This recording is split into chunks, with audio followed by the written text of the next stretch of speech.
Sa madimdiman sangka vintage bomb, ang nasapwan ka mga trabador sa banwa kang San Jose, samtang nagakutkot kang septic tank.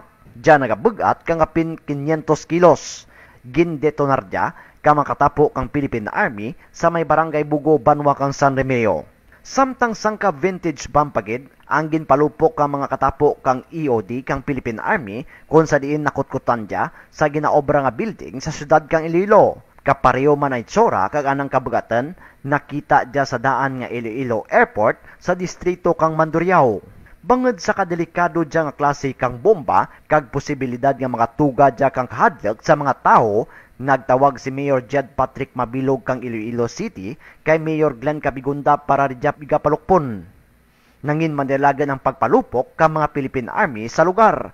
Ginpahamtang man dia sa dati nga ginpalukpan kang bomba.